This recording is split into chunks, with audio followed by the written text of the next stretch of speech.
Max Gorlin, Melbourne Football Club. You're listening to the Coaches Panel. This is Nat Fyfe from the Fremantle Footy Club. Trent Cotchin from the Richmond Footy Club. Scott Pendlebury from the Collingwood Football Club. You're listening to the Coaches Panel. Patrick Cooch from the Carlton Footy Club. It's Rory Sloane here from the Adelaide Crows. This is Tom Mitchell from the Hawthorn Footy Club, and you're listening to the Coaches Panel.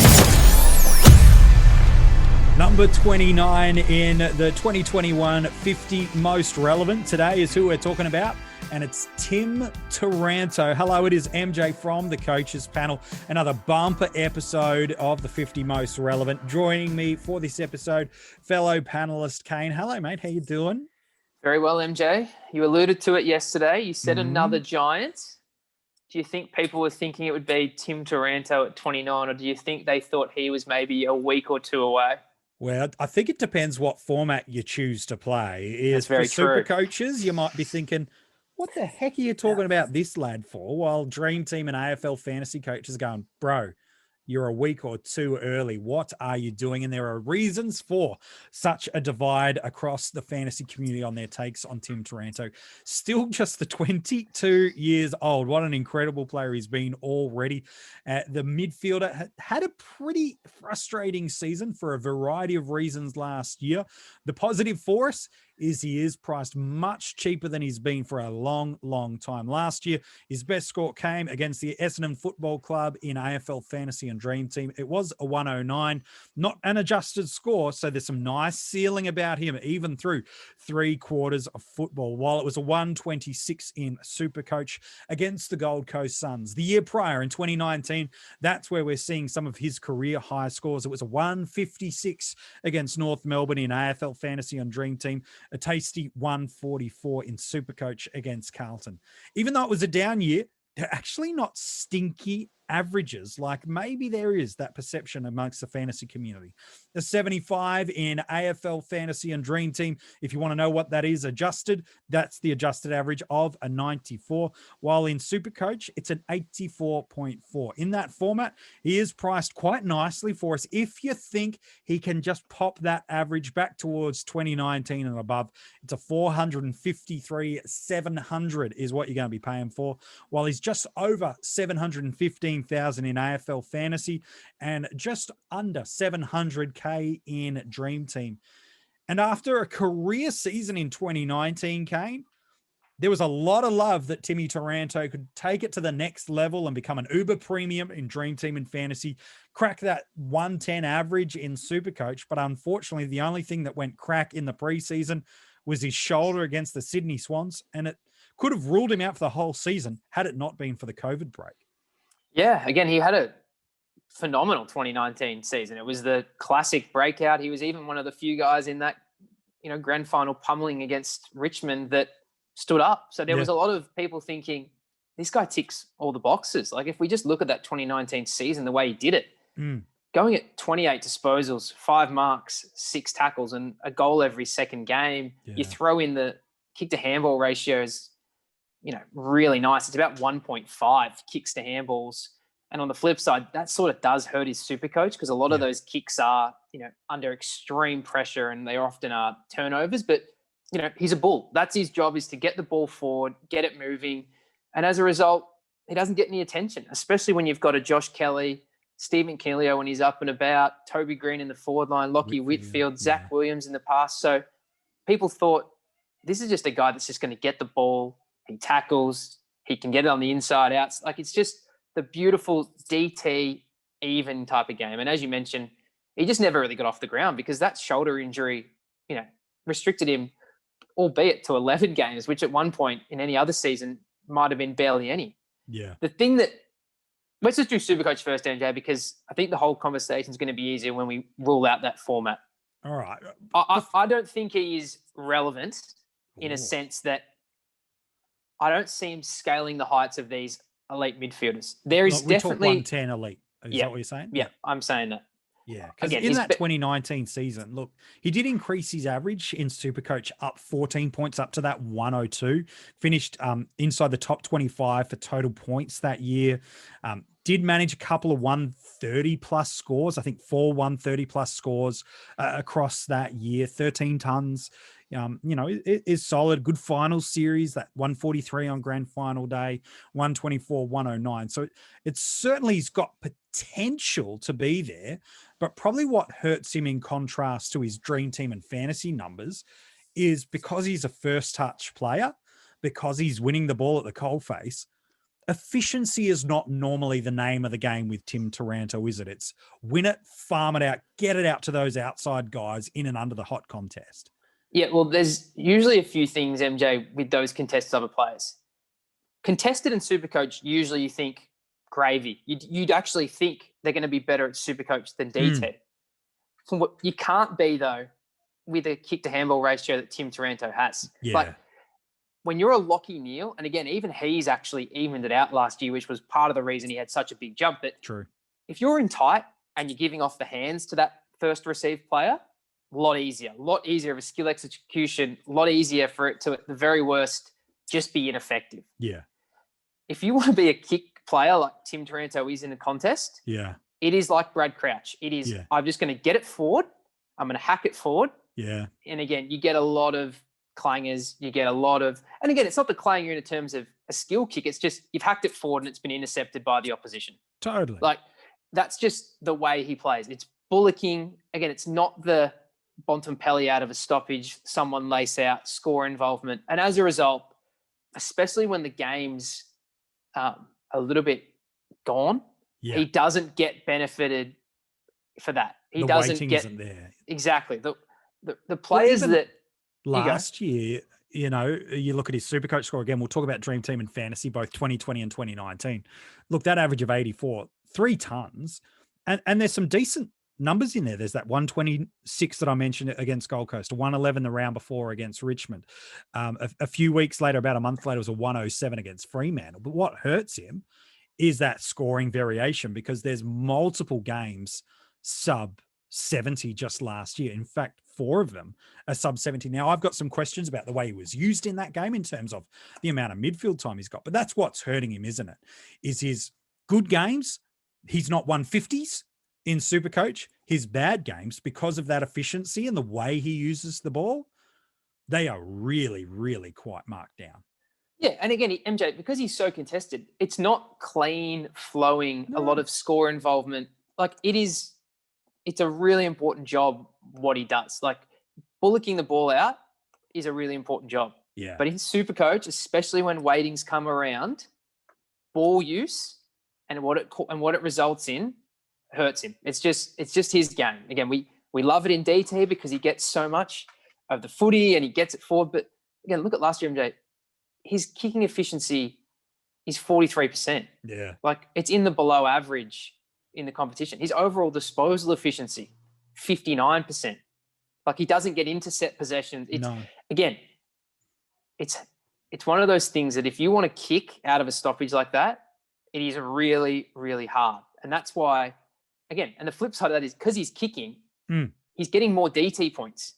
And if they're inefficient, there's going to be that separation. Whereas if you're a handball player, you're only getting 2 points in DT. But often, it's a clearance, it's a contested possession, it's an effective disposal. Like, so it sort of works both ways. Like if he became more of a SuperCoach player, it probably wouldn't change too much because his DT would actually drop down. Yeah. If that makes sense. Like, because again, it's what he does. He gets on the boot, takes territory, backs up contest after contest.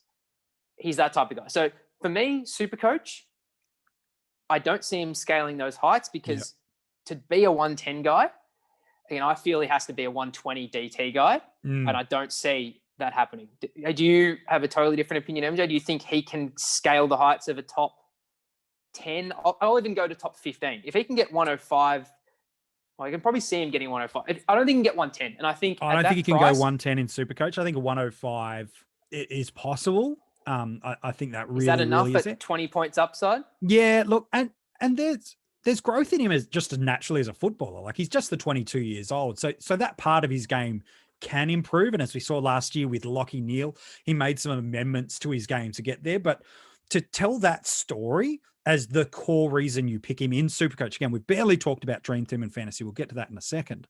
But to tell that story, you need to see a lot change in the way he goes about that preseason game and the way that GWS Giants midfield structures, the way they're structured, they actually want that from him. They want him just surging the ball forward, and then they want the class and the skill of guys like Whitfield, Cumming, even Cornelio's quite a good user. Kelly, of course, is probably the Rolls Royce of that entire midfield unit. So they probably don't need him to become that. So I think at his peak, he's a 105 SuperCoach guy. Now, that could be enough at that price point, but we do have some guys. We talked about one of them yesterday in Jackson Haitley. If, let's say, Taranto's your 100 guy and Haitley's your 90 guy, you probably think, you know what? I'll take the guy that's 100 odd K cheaper, and I reckon I might be able to make up that 10 points a game for a guy that I could turn. So that's the interesting dilemma. Well, the for other us thing, in MJ, SuperCoach. with what you're comparing, when you're in the range that Taranto's in, there is no 100K to make and step out. If he makes 100K Taranto, he's done his job. You're keeping him. Yeah. If he stagnates, now all of a sudden it becomes one of those things where you go, well, I can't really afford to get rid of him because I want to be doing other trades. I want to be getting rookies off the field. So I think it's one of those guys where, again, he's underpriced clearly. He's better than 84 in SuperCoach. I just think with what I've got around him, I reckon I can find guys that are 15, 20 points elsewhere that are more likely to be guys that I'm happy to keep the whole year. Look, you really need a really strong 5-week stretch from him to open up the year. And I want to get your thoughts on his fixture soon enough. The best 5-week stretch he's ever had was back in 2019 in SuperCoach, where he went 136, 96, 104, 144, 132. Now that's dominant GWS. So he's got to pop a lot. We've talked a lot about his SuperCoach. Yep. Let's look at what he can do in his Dream Team and AFL Fantasy. And this is where he's way more relevant. Where he really flies. We want to look at that 2019 season. That year, he was the 4th highest total point scorer for the season. Yes, Callum Ward going out injured certainly meant that he took on greater midfield responsibility, but it was only Grundy, Treloar, and McRae that scored more than him. From the 22 games that year, he had 15 tons and 7 of them over 130. Even last year, he averaged an adjusted average of 94. Multiple tons, 2 tons, a couple other 90-plus scores. And there were 3 games that really, when you go back and look at the footage and you look at some of the data, he had minimal CBAs. He had 15 possessions or less in 3 games last year.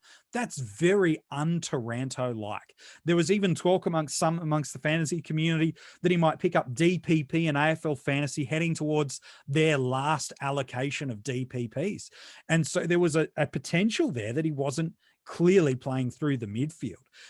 That's the thing, is I think GWS have to drastically change something. Things did not go their way last year. That midfield mix, amongst a lot of other things, didn't work. And when you think, how are GWS going to get back? And I want to get your thoughts, like I said, on how they start and what that could mean if he has a hot start in terms of points for him. There is no way GWS bounce back without, in my opinion, Taranto and Kelly as 2 of the core leaders of that midfield. And I think Cornelio's probably the 3rd, taking that extra role. Yes, they've got Green they want to get time into. Yes, they've got Hopper, who does take some stoppage moments away from them.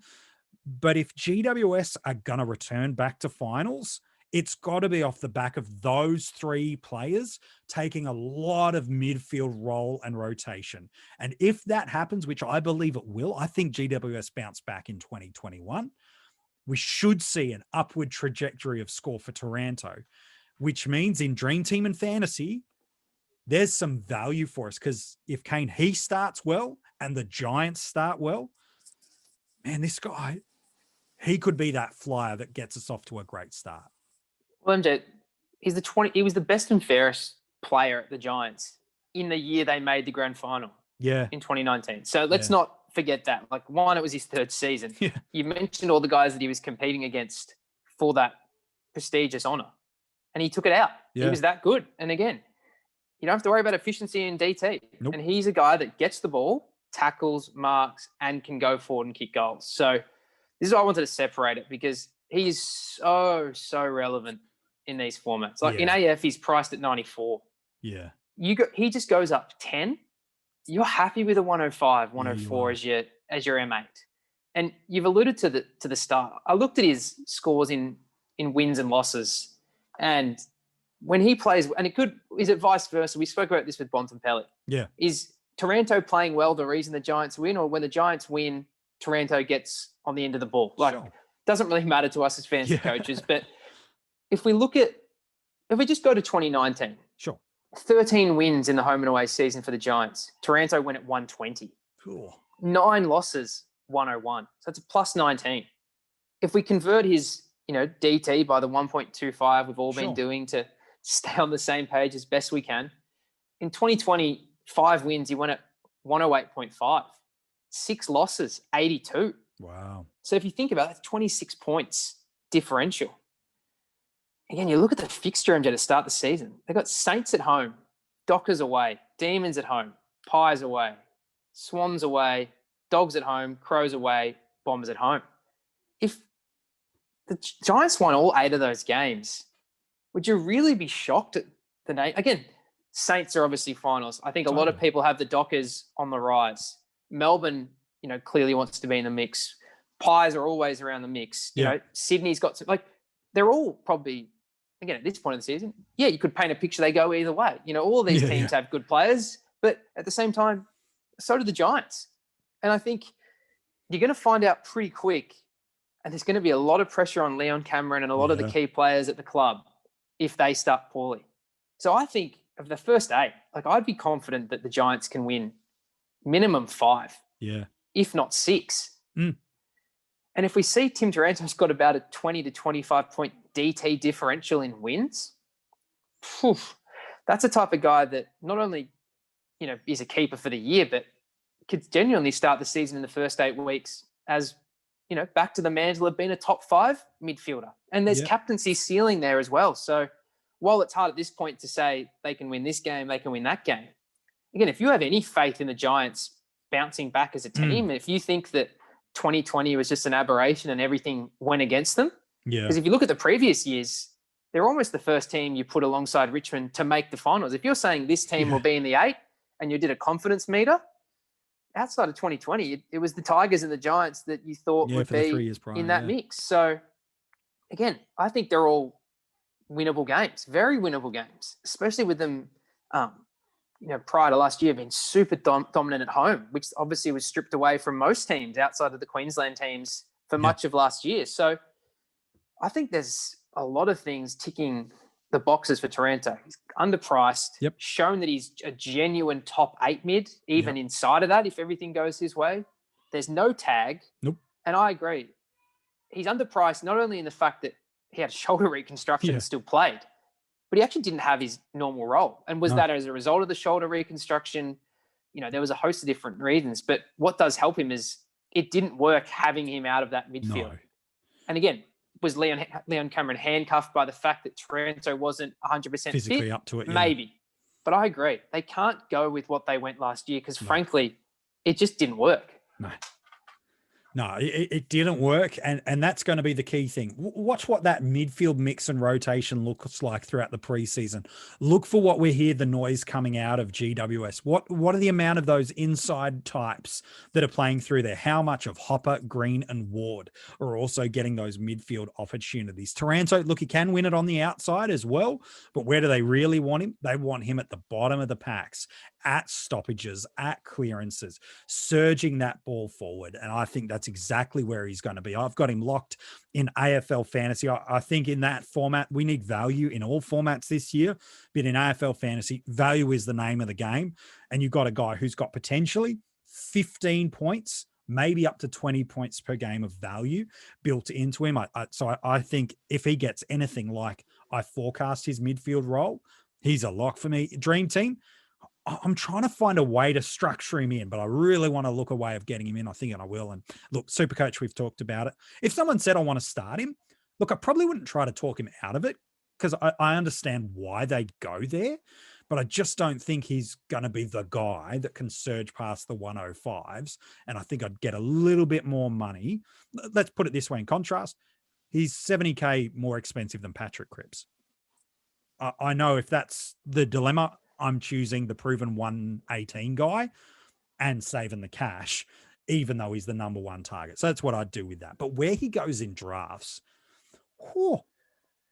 this is an interesting one for me, because 12 months ago, again, pre-injury, he would have been a first round, early second round in Dream Team and Fantasy, probably a little bit later on in SuperCoach. Would you reach for him as an M2? Because I don't think you have to pay an M1 rate for him in Dream Team and Fantasy this year. Would you reach to get him at an M2, or would you hope in Dream Team and Fantasy he slides to be an early M3? Or is Kane at that point, you're risking not getting him? Yeah, I think you're risking not getting him, MJ, if you think he's an M3. Yeah.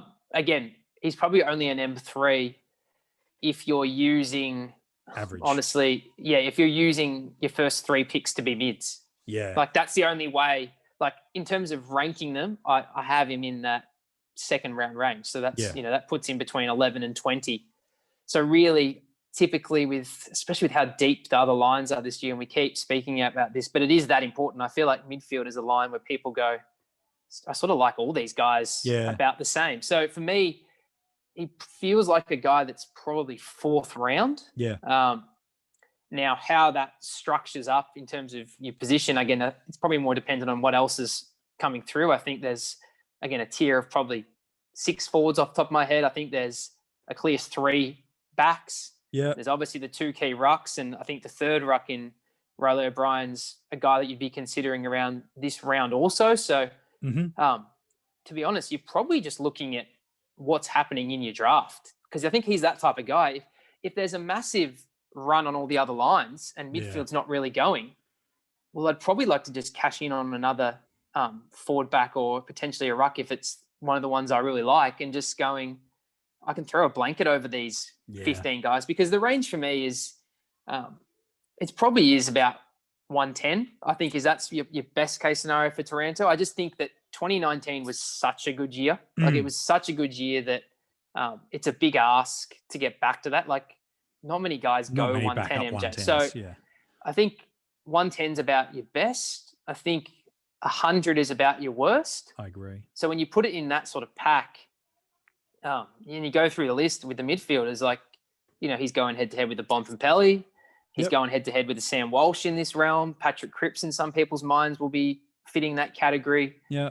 Some people have Treloar regressing. Some people, like, there's so many guys I think that are in that type of tier. Again, depending who you speak to, Lockie Neal's in this range. So for me, I'm just sort of going to let the midfielders come to me. I'd rather go Lloyd Whitfield-Laird, if Danger's fit, side bottom, Dunkley, Grundy, Gawn, and, maybe even Riley O'Brien at this point with just the drop away. And I just think there's so many guys, even Keel, MJ. Again, if Taranto fell to me and it's the 4th round and he's my, M2, if he's my M1 and I've nailed, my back ends, and the other ends, I just think there's so many guys that we don't have much confidence in the midfield that are all sort of this range, that I don't feel like I'm banging the table for Taranto.